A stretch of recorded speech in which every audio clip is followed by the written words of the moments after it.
රචනා එක් 12 වෙනි ප්‍රශ්නය. EQ12. අපි බලමු එනම් ප්‍රශ්නේ තියෙන්නේ වෘත්ත ජ්‍යාමිතියෙන් පුතේ. දැන් ගණන් 12ක් ඇදුවා කියන්නේ පුතේ සම්පූර්ණ පේපරයක් ඉවරයි කියන එක.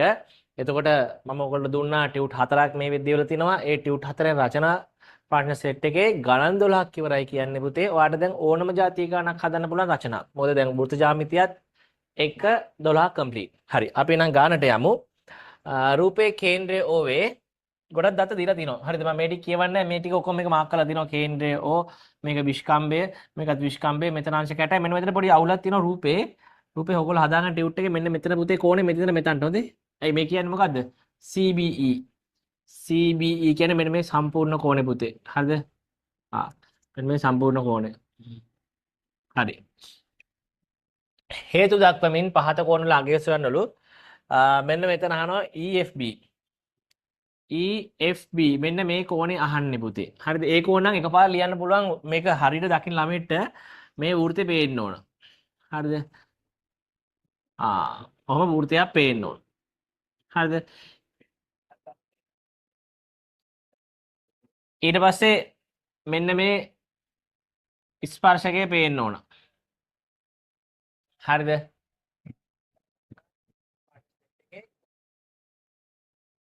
ඊට පස්සේ මෙන්න මේ ජාය පේන්න ඕන.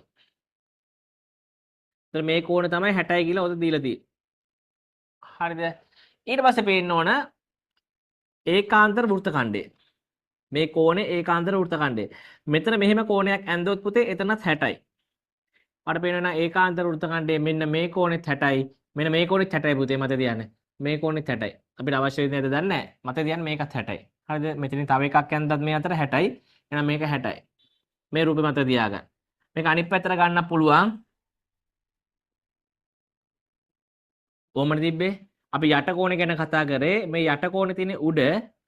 එතන මේ යට කෝණේ මේ පැත්තේ තියෙන කෝණේ තියෙන මේ පැත්තේ. හරිද? අපි මෙන්න මේ පැත්තේ කෝණේ සමාන කෝණයක් හැදෙන්නේ මෙන්න මෙතන. මේ කෝණේ සමාන. මේ රූප දෙක මත තියාගෙන අපි මේකට කියන්නේ ඒකාන්ත වෘත්ත ඛණ්ඩයේ කෝණය. එහෙනම් මෙතන අංශක 60යි සමානයි අංශක 60යි වරහතු ලියා ගන්න. හේතු දක්වමින් ඉන්නේ. ඒකාන්තර වෘත්ත ඛණ්ඩයේ කෝණය. ඕල් කෙටි ලියන්න එපා විභාගෙදී සම්පූර්ණ ලියන්න. ඒකාන්තර වෘත්ත ඛණ්ඩයේ කෝණය කියලා. ඊට පස්සේ එනවා ABF. හරිද? ABF කියන්නේ පුතේ මෙන්න මේ කෝණය. හරි. ඔයාලට පේනවා රෝබෙලක්කම් එකේ B කොටස හදන්නේ. ඔයාලට පේනවා මේ FE විස්කම්භය නිසා මෙන්න මෙතන අංශක 90ක් හැදෙනවා කියලා. හරිද? මෙන්න මෙතන අංශක 90ක් හැදෙනවා EBE. sorry. FBE. FBE කෝණය සමාන අංශක 90යි. හේතුව ලියන්න මෙන්න මෙතන විස්කම්භය මගින් පරිධිය මත ආපාත කරන කෝණය. වෘත්තයක විස්කම්භයෙන් මෙන්න මේ දැන් මේ විස්කම්භයෙන් මේ පරිධිය මත ආපාත කරන කෝණය හැමතිස්සෙම 90. අපි ඔකට කියන අර්ධ වෘත්තයේ කෝණය කියලා. මම නම් ලියන්න ආසේ එහෙම. අර්ධ වෘත්තයේ කෝණය. අර්ධ වෘත්තයේ කෝණය. ඇයි මම ඒක 90 කියලා දැක්කේ? මට ඕන මෙන්න මේ කෝණනේ. මට මේ කෝණය එතන මම දන්න මේ සම්පූර්ණ කෝණය පුතේ 180යි. 180න් පුතේ අඩු කරනවා මම 60කුයි 90කුයි. හරිද? මට ඕන සමීකරණ ලියලා ගන්නත් පුළුවන්. මම ඒක නිකන් නෝමල් ගන්නම්. මම නෝමල් ගන්න මට ඕන ABE කෝණය. ABE කෝණය. ABE කෝණය. ABE කෝණය මෙන්න මේ කෝණය ඕන. මේ කෝණය ගන්නෙ කොහොමද? ABE කෝණය ගන්නෙ පුතේ මේ සම්පූර්ණ 180න් අඩු කරන්න ඕන. මේ 180න් අඩු කරන මේ දෙක 60යි 90යි. ඒතර 60යි 90 එකතු වෙන්න ඕන 60 දාන 90. හරිද? මෙතන අංශක දාගන්න. හේතුව ලියන්න සරල රේඛා මත පිහිටි මේ කෝණවල එකතු 180යි. හේතුව ලියන්න සරල රේඛාවක් මත පිහිටි කෝණවල ඓක්‍ය. සරල රේඛා මත පිහිටි කෝණවල ඓක්‍ය එන 180න් අඩු වෙනවා. 180න් අඩු වෙනවා පුතේ. මෙතන 150ක්. එතනට දෙවෙනි පෙළියට අංශක දාන්න අවශ්‍ය නැහැ. අන්තිම පෙළියට දාන්න 30යි. හරිද? මෙන්න මෙතන 30යි. අපි හොයාගන්නේ ලිව්වොත් වඩා හොඳයි. මෙතන අංශක 30යි. මෙතන අංශක 30යි. හරි. එහෙනම් 60යි 30යි හරි. ඊට පස්සේ කියනවා ලකුණු දැම්මොත් පුතේ මෙන්න මෙතනට ලකුණු 2යි. මෙතනට ලකුණු 2යි. මෙතන ලකුණු 2යි දාගන්න. හරිද? ලකුණු 2 දාගන්න. ඊට සමකෝණී කතන්දරයක් තියෙනවා. අපි සමකෝණී ත්‍රිකෝණයක් කියලා ඔප්පු කරන්නයි හදන්නේ. මම මේ කොටස මකනවා. මේ දැන් 30යි කියලා ආවා හොඳේ. අඩුපාඩු හදාගන්න.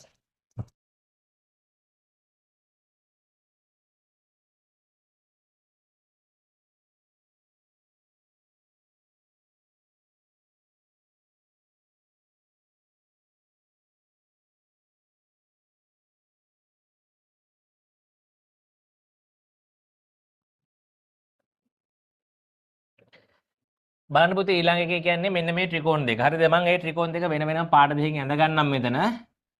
හරිද? ඔකට ආපු කෝණ මතකයි. ඒ කෝණ අපිට අවශ්‍ය වුණොත් මම අයි දාන්නම්. මම නිල් පාටින් අදින්න මුලින්ම කියන ABF. ABF මෙන්න මේ පොඩි ත්‍රිකෝණය. හරිද? ඒක මෙන්න මේ අතර තියෙන. හරිද? ABF. ABF ත්‍රිකෝණය. ABF ත්‍රිකෝණය. ඊට පස්සේ තියෙනවා රතු පාටින් අදින්නම් ABE. ABE. මෙන්න මේකෙන් පාදයක් වෙන විදිහට තියෙන්නේ.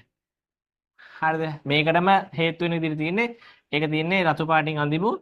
ඒක තියෙන්නේ මෙන්න මේ පැත්තට. හරිද? ABE. හරිද? සමකෝණී හොඳේ අංක සම නෙවෙයි. ඒත් පටන් ගන්න ඕන අර විදිහටම තමයි. හරිද? ඒත් පටන් ගන්න අර විදිහටම තමයි. මොන විදිහට පටන් ගන්නෙ? ප්‍රොමිලා කන්දක පටන් ගන්න ත්‍රිකෝණ දෙක හඳුන්වලා. ABF හා ABE ත්‍රිකෝණවල ABF හා ABE ත්‍රිකෝණවල අපි පටන් ගමු මෙන්න මේම දැන් කෝණ තුන කියන්න ඕන. දැන් මෙන්න මේ කෝණට මේ කෝණේ ලොවෙත් සමානයිනේ. මේ කෝණට මේ කෝණේ ලොවෙත් සමානයිනේ. හරිද?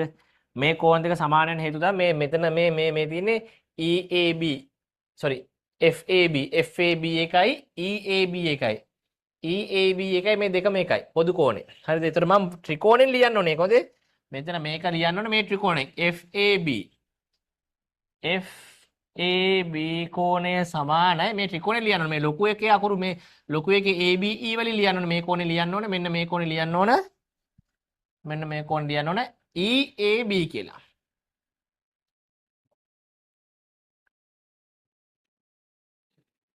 EAB කෝණය කියලා ඒක පොදුයි. පොදු කෝණය.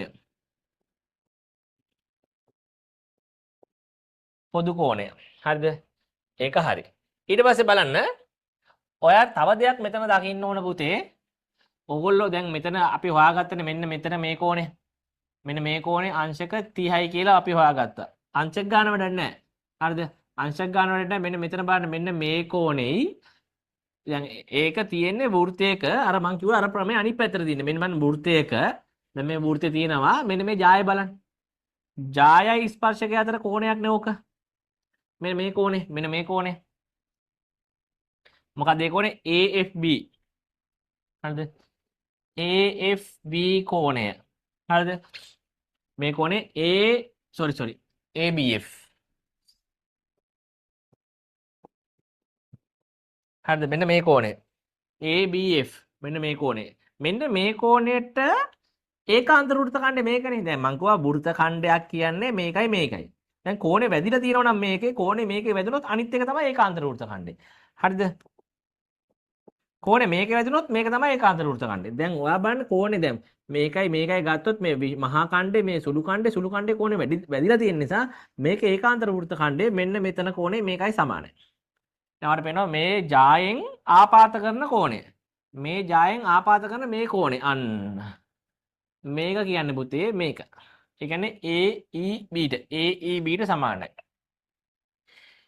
AEB කෝණයට සමානයි. එතන අපි ලියන්න ඕන අර කලින් කතාවම තමයි. හරිද? මේ ඒකාන්ත වෘත්ත ඛණ්ඩය මේ රූපේ වඩ මේ ත්‍රිකෝණය මෙතන පේන්න ඕන පුතේ.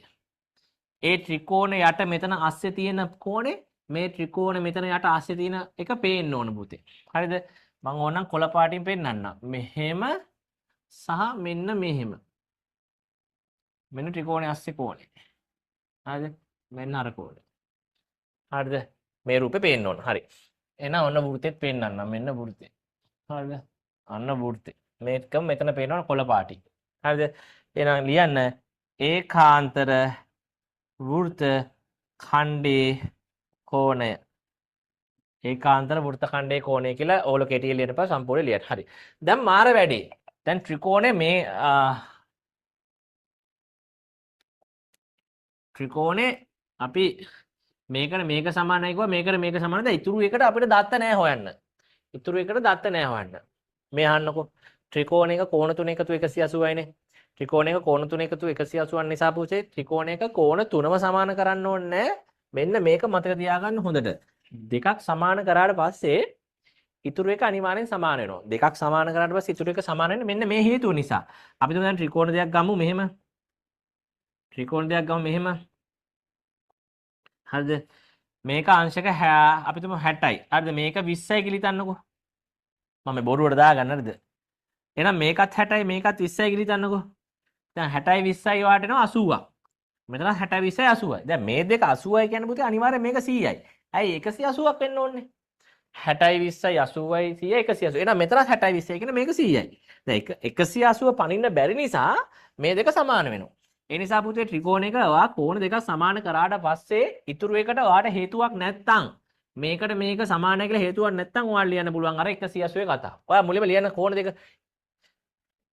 AFB AFB කෝණය සමානයි මෙන්න මේක ABE ABE කෝණය. දැන් සර් වෙන වෙනම ඇඳගත්ත නිසා පට්ට ලේසි.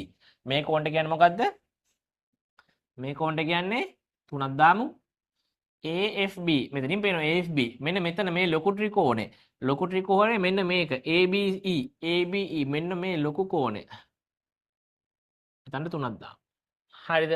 ඔන්න ඔය දෙක සමානයි. හේතුවක් නැති නිසා අපි ලියනවා 180 පනින්න බැරි නිසා එකතුව. ඒක කියන්නේ ත්‍රිකෝණයක අභ්‍යන්තර කෝණවල එකතුව 180 කියලා. ත්‍රිකෝණයක අභ්‍යන්තර කෝණවල ඓක්‍ය. ත්‍රිකෝණයක අභ්‍යන්තර කෝණවල ඓක්‍ය. දැන් ඔයාලට පේනවා හරිද? දැන් ඔයාලට පේනවා ත්‍රිකෝණේ කෝණ තුනට කෝණ තුන සමානයි කියලා. හරි. දැන් ගාන ඉවර කරන්න හදන්නේ. ගානේ කියනවා ත්‍රිකෝණයේ කෝණ තුන සමානයි කියලා පෙන්වන්න කියලා. අපි එහෙනම් අපි යටි ලියමු. එම නිසා අර දැන් සාමාන්‍ය අපි ලියන්න ඕනේ. එම නිසා ත්‍රිකෝණයේ සමකෝණී වේ කියලා දැන් යටි ලියමු. මෙතන යටි ලියන්න. දැන් මේ ගානේ අහන එක. එම නිසා අර දැන් අංග සමත්‍රිකෝණ කියන්නේ මේ එම නිසා පා කෝ කෝ පා යටි අංග සමයි කියලා. ඒ වගේ මෙතන ලියන්න. එම නිසා මේ වගේ ABF ත්‍රිකෝණය හා ABE ත්‍රිකෝණය සමකෝණී වේ. හරිද? හරි. ඒකට මම ලකුණු දෙන්නම්. ඒකට දෙන්නම් පුතේ ලකුණු 3ක්. හරිද? ඒකට ලකුණු 3ක් දෙන්නම්. හරි. අපි ලකුණු 4ක් ඉතුරුයි. හරිද? අපි ලකුණු 4ක් ඉතුරුයි. අපි ඒක ගෙනිමු අවසාන කොටසට. හරිද? අපි ඒක ගෙනිමු අවසාන කොටසට අපි ඒක ගෙනිමු. මේක ලකුණු 4ක්ම දාගන්නකෝ. කවන්න. අවසාන කොටසට මට ලකුණු 3ක් දෙන්නත් ඇති කියලා හිතෙනවා. සමකෝණී කියලා අපි ඔප්පු කරලා දෙනවනේ. ඒ නිසා ප්‍රකාශන ලියන්න විතරයි. මෙතන ලකුණු 4ක් දෙන්න පුතේ ප්‍රශ්නයක් නැහැ. ලකුණු 4ක් දෙන්න. පේලියෙන් පේලිය ඉතින් ලකුණු දෙන්න ඕගොල්ලෝ. හරිද? පේලියෙන් පේලිය ආහාරගත දේවල් වලට මෙතන ඉතින් ලකුණු ගොඩක් තියෙනවා. හරිද? හරි. අපි ඊළඟ ගානට යනවා එහෙනම්. බලා ගන්න. දැන් හරි ලස්සනට මම පැහැදිලි කරන්නේ මේක විස්තර කර කර පාට ගාලා ජ්‍යාමිතිය කියන එක පුතේ අපේ ටියුට් එකක් එවලා තිනවා වෙනම ජ්‍යාමිතියට. මෙතනත් මම මේ ජ්‍යාමිතිය පැත්තක තියන්නකො. මෙතනත් මම ක්වොලිටියට කියලා දෙනවා. ගොඩක් වෙලාව ගන්න නැහැ. නමුත් මේ වීඩියෝස් වලට ජ්‍යාමිතිය කඳවුරට වෙනම ටියුට් එකක් එවුවා ඕගොල්ලෝ. ටියුට් 4ක් එවුවානේ. ටියුට් 4 මේ රචනා ටියුට් එකනේ. ඒකෙත් අපි ජ්‍යාමිතිය හදනවා. හරිද? අර ජ්‍යාමිතිය කඳුරේ සම්පූර්ණ ටියුට් එකක් තියෙනවා ජ්‍යාමිතියට විතරක්. හරිද? ඒක ලෑස්ති වෙලා ඉන්න. අපි එන සතිය පටන් ගන්නවා. මම මේ විස්තර ගෲප් වලට දාන්නම්. හරිද? ගෲප් වල නැති අය අනිවාර්යෙන් මගේ නම්බර එක ඇතිනේ. channel එකෙන් හොයාගන්න පුළුවන්. කොහොම හරි මගේ නම්බර එක හොයාගන්න. හොයාගෙන මට මැසේජ් එකක් දාන්න. හරි. එහෙනම් අපි බලමු ඉතුරු ගාන. මේ කියනවා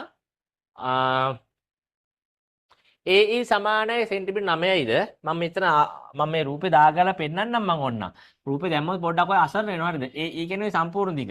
හරිද? මට මෙතනින් දාගන්න එක ලේසි. AE 9යි. හරිද? මේ ලොකු දිග 9යි මත තියාගන්න. හොඳේ. AF 4යි. AF කියන්නේ පුතේ 4යි. මෙන්න මේ පුංචි දිග 4යි. ඒක නම් මම දාගන්න AF 4යි. ඊට පස්සේ AB දිග හොයන්නලු. AB කියන්නේ පුතේ මෙන්න මේ යට දිග. මෙන්න මේ දිග හොයන්න කියන්නේ. මෙන්න මේ දිග හොයන්න කිය. හරිද? මේ AB දිග හොයන්න කිය. හරි. සුපිරි කතාවක් කියන ගානක් මේක. සමකෝණී වලින් හදන්න තියෙන්නේ. මොකද මේ ඔයා මතක තියාගන්න මේ ගාන හදවන්නේ ඔයගොල්ලෝ කහනවත් නෙවෙයි මේකට ඕන වෙන නිසා. හරි සමකෝණී කියලා ඔප්පු කරලා තියෙන නිසා මම පොඩි දෙයක් කියන්නම් සමකෝණී ත්‍රිකෝණ වල තියෙන විශේෂත්වය. සමකෝණී ත්‍රිකෝණ වල තියෙන විශේෂත්වය තමයි දැන් මෙන්න මේ සමාන කෝණ දෙක ගන්න හිතන්නකෝ මේකයි මේකයි කියලා. මේකයි ගන්නකෝ. මේ කෝණ දෙකට ඉස්සරහා තියෙන සම්මුඛ පාද දෙකක්. ඉස්සරහා තියෙන කියන්නේ සම්මුඛ. කවුද මේක ඉස්සරහා ඉන්නේ BF. මේක ඉස්සරහා ඉන්නේ BF. හරිද? මේක ඉස්සරහා ඉන්නේ පුතේ BF. මේ කෝණ ඉස්සරහා ඉන්නේ BF. මේ කෝණ ඉස්සරහා ඉන්නේ BE. හරිද? BE. හිතන්නකෝ මම මේ BF BE ගෙන් බෙදුවට පස්සේ ආව කියලා 0.258ක්. බොරුවට මම මේ කියන්නේ. හරිද? මෙන්න මේ කෝණය. ඒ කියන්නේ මේක ඉස්සරහින් ඉන්න කෝණෙයි මේක ඉස්සරහින් ඉන්න කෝණේ මේක ඉස්සරහින් ඉන්න කෝණේ බෙදුවොත් 2.258ක් එනවා කියලා හිතන්නකෝ. මම ඊට පස්සේ වෙන කෝණයක් දිහා බලන් ඕකම කරනවා. වෙන කෝණයක් කියන අපි හිතුව මෙන්න මේ කෝණේ.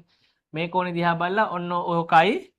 ඊට පස්සේ මේ දැන් මෙන්න ඩබල් ඉරක් ගහලා තියෙන මේ AF නේ. AF බෙදනවා පුතේ මෙන්න මෙතන AB එකෙන්. හරිද? මම මෙතන AF බෙදනවා AB එකෙන්. මම මේ පාඩම් පොඩ්ඩක් මතක් කරන්න. AF කියන්නේ පුතේ දැන් මේ ඩබල් ඉරක් ගහපු එක ඉස්සරහින් ඉන්න එක්කෙනා. මෙතන ඩබල් ඉරමයි ගන්නෙ. ඩබල් ඉරේ ඉන්නේ AB. පුතේ ඔයගොල්ලෝ දන්නවද? ওই දෙක බෙදුවත් වෙනවා පුතේ. බෙදලා බලන්න බොරු නම් මම කියන්නේ සමකෝණී ත්‍රිකෝණ දෙයක් ඇඳලා බලන්න. ඒත් එන්නේ 0.258යි. ඉතින් මෙතන කෝණ දෙකකටම ඕක හරි ගියාගෙන ඉතුරු කෝණටත් හරියන්න එපයි. ඉතුරු කෝණේ පාද දෙකක් ලියමු. ඉතුරු කෝණේ පාද දෙක කියන්නේ මේ ඉරි තුනක් ගහපු එක ඉස්සරහා ඉන්න සම්මුඛ පාද. ඉරි තුනක් ගහපු එක ඉස්සරහා ඉන්න AB බෙදීම. AB බෙදීම. හරිද? AB බෙදීම. AB බෙදීම. මෙතන ඉරි තුන ඉස්සරහා ඉන්න AE. ඒත් පුතේ 0.258යි එන්නේ. ඒතර මේ ටික සමානයි. මේකයි සමානයි. එතකොට අපිට ලියන්න පුළුවන් මේක අයින් කරන්නකෝ. දැන් දන්නවනේ. හරිද? එහෙනම් මේ ටික අයින් කරන්න මේක ගන්න පුළුවන් මෙතනට මේක ගන්න පුළුවන් මෙතනට. හරිද? ওই තුන සමානයි. නමුත් ගානක හේතුවයි ත්‍රිකෝණ සමකෝණී නිසා. මේක ප්‍රමේය අපි විස්තරාත්මකව පන්තියේදී කතා කරා. ෆිසිකල් පන්තිවලයි අපි ඔන්ලයින් වීඩියෝ වලයි කතා කරා. මොකද්ද මෙතන තියෙන කතන්දරේ? සමකෝණී ත්‍රිකෝණ දෙකක අනුරූප පාද. ඒ කියන්නේ කෝණ වලින් හොයාගත්ත අනුරු. දැන් මේක ඉස්සරහා මේ BF ඉන්නෝ කියන්නේ මේක ඉස්සරහා FE ඉන්නෝ කියන්නේ BF සහ BF සහ BE අනුරූපයි. කෝණ දෙක ඉස්සරහා ඉන්න අයට කියන අනුරූප. ඒතකොට සමකෝණී ත්‍රිකෝණ වල මේ අනුරූප පාද අතර අනුපාතය බෙදීම කියන අනුපාතයනේ. අනුපාතය සමානයි. හරිද? නමුත් පුතේ මේ ගානට ඔයාලට තේරෙනවා මේ තුනම ඕන වෙන්නේ නැහැ. මේ ගානට තුනම ඕන වෙන්නේ නැහැ. ඔයාලට AE ඉන්න එකක් ඕන වෙනවා. හරිද? AE. හරිද? AE ඉන්නවා කියන්නේ මෙන්න මේක කෝ AE. මෙන්න මේක ඕන වෙනවා. හරිද? AE ඉන්න එකයි AF ඉන්න එකයි. AF ඉන්න එකයි ඕන වෙනවා. ඔයාට එතකොට AB මෙතන තියෙනවා. මේ AB තියෙනවා. මෙන්න මේක ඕන වෙන්නේ නැහැ. ඕක ඕන වෙන්නේ නැහැ. එතකොට පුතේ ඔයා මේක ලියන්නේ මේ දෙක විතරයි ගානේ ලියන්න ඕන. හරිද? ගානේ ලියන්න ඕන මේ දෙක විතරයි. හරිද? මේක විතරයි ලියන්න ඕන මේ හේතුවත් එක්ක. හරි. දැන් ඔන්න මම පැහැදිලි කිරීම කරා. නමුත් ගානකදී තුනම ලියන්න නැතුව මේ දෙක එකපාර කොහොමද හොයාගන්නේ කියලා අදහසක් මම දෙන්නම්. හරිද? අදහසක් දෙන්නම් බලා ගන්න. දැන් ඔන්න මම ආයි ඔක්කොම මකනවා. සර් මහන්සි වෙලා උගන්වනවා. හරිද? මම හේතුව ලියන්නම්. හරිද? හේතුව තියන්නම් මට ඒක ආයි ලියන්න නම් කම්මැලි. මම මේක කොහොමද ගන්න කියලා එකපාර මම කියලා දෙන්නම් බලා ගන්න. හරි. මෙන්න මෙහෙමයි ගන්නෙ. ගාන හදන්න ලේසි වෙනවා මේ ක්‍රමෙන්. මේක ගාන හදන්න ලේසි වෙනවා. ඔයා මුලින්ම බලන්න හොයන්න ඕන එක්කෙනා. ඒතර හොයන්න ඕන කවුද? AB. මෙන්න මෙතනින් පටන් ගන්න පුතේ. AB. ඔයා ලියන්න AB බෙදීම කියලා ලියන්න. ඒතර AB ඉන්නේ ඔයා බලන්න AB ඉන්නේ පුතේ AB කියන පාදේ. දැන් AB කින්නේ ඕනේ. AB කියන පාදේ ඉන්නේ මේ ඩබල් එක ඉස්සරහ. හරිද? එහෙනම් ඔයා හරිද මේකේ බලන්න ඩබල් එක ඉස්සරහ ඉන්නේ කවුද? 4. ඒ කියන්නේ AF. අන්න එහෙමයි ගන්නෙ. AF. ඒ කියන්නේ අනිවාර්යෙන් අවශ්‍ය කෙනා ගන්නට එනවා. ඔයාලට දැන් ඕන AB නේ ඕන. AB නේ හොයන්න අනිවාර්යෙන් AB ලියන්න එපා. එහෙනම් AB බෙදීම AB ඉන්නේ ඩබල් කෝණේ. මෙතන ඩබල් කෝණට අනුරූප ABට අනුරූප AF සමානයි කියලා ලියනවා. හරිද? සමානයි. ඊට පස්සේ බලන්න මේ දීලා තියෙන දෙක අනුරූපයි කියලා බලන්න. AE බලන්න. දැන් ඔයා ගන්නකොට මෙහෙමයි. දැන් ඔයා AB කියන්නේ මේ ලොකු ත්‍රිකෝණෙන්නේ මුලින්ම ගත්තේ. හරිද? නැත්නම් ඔයාලා මෙතනින් ගන්නත් පුළුවන්. හරිද? මෙතනින් AB ගන්නත් තිබ්බා. හරිද? මෙතනින් AB ගන්නත් තිබ්බා. කොහොමත් එකයි. හරිද? මෙතනින් AB ගත්තත් මෙතන ට්‍රිබල් එක 9 එනවා. හරිද? මම ගත්තේ ලොකු ත්‍රිකෝණේ ගත්තේ. හරිද? ලොකු ත්‍රිකෝණේ. මම ඕනනම් දැන් පොඩි ත්‍රිකෝණයෙන් ගන්නකො ඉන්නකො. පොඩි ත්‍රිකෝණයෙන් ගන්නකො ඒත් ප්‍රශ්න නැහැ. පොඩි ත්‍රිකෝණේ AB ඉන්නවනේ. ඔන්න. AB සමානයි AB බෙදීම. දැන් පොඩි ත්‍රිකෝණේ AB ගන්නමුකෝ. ඕන විදිහකට හිතන්න. මට දැන් මේ ඊතලේ මකා ගන්න බැරි සීන් එකක් තියෙනවා. පොඩින් මම මැකේද කියලා හිතන්න නිකන් මැකුණා. හරිද? මැකුණා. දැන් මේ ගන්නේ මම මේ මෙන්න මේ AB. AB මේ එතන AB ඉන්නේ පුතේ. මේ චාප තුනක් ගහපු එක ඉස්සරහා. මෙතන චාප තුනක් ගහපු එක ඉස්සරහා ඉන්නේ AE. ප්‍රශ්නයක් නැහැ. AE. හරිද? එතකොට මම ලියුවේ පොඩි එකෙන් පොඩි ත්‍රිකෝණේ AB ගෙන් ලොකු ත්‍රිකෝණේ AE බෙදනවා කියලා ලියුවා. ඒක මගේ ඔළුවේ තියෙනවා. හරි. එහෙනම් දැන් ඊළඟ ගන්නවලත් පොඩි ත්‍රිකෝණේ තමයි ගන්න. දන්නේ කවුද AF? අන්න. එහෙනම් AF බෙදීම. හරි ලේසි මේක දැන්. AF බෙදීම. පොඩි ත්‍රිකෝණේ උඩ ලියුවොත් පොඩි ත්‍රිකෝණේ තමයි උඩ ලියන්න ඕනේ මේ හැම එකේම. දැන් නම් මෙන්න AF ලිව්වා. AF කියන්නේ පුතේ මේ චාප දෙකක් ගහපු එක ඉස්සරහා ඉන්න එක්කෙනා. හරිද? චාප දෙකක් ගහපු එක ඉස්සරහා ඉන්න එක්කෙනා තමයි AF කියන්නේ. මේක චාප දෙක ගහපු එක ඉස්සරහා ඉන්න AB. අන්න AB ම එනවා. හරිද? අරකම තමයි. මෙන්න හේතුව ත්‍රිකෝණ සමකෝණීන් නිසා. හරිද? ත්‍රිකෝණ සමකෝණ නිසා ලියන්න ඕන මෙහෙම. ABF හා ABE ත්‍රිකෝණ සමකෝණීන් නිසා කියලා ලිව්වත් වඩා හොඳයි. හරි. දැන් මෙන්න මෙතනදී පුතේ ආදේශ කරනවා AB දන්නේ ABමයි. AE දන්නවා පුතේ. ඔයා AE මත 9 කියලා හොයාගත්තා. එතකොට මෙන්න මේ ඉරි තුනක් ගහපු එකේනා ඉස්සරහින් AB දන්නේ නැති AB මෙතන ඉරි තුනක් ගහපු එක ඉස්සරහින් 9න් බෙදුවට පස්සේ මෙතන ඉරි දෙකක් ගහපු 4 බෙදීම මෙතන ඉරි දෙකක් කෝණයක බෙදීම දන්නේ නැති AB. දැන් මෙතන හරස් කුන්තිය දාන්නකො.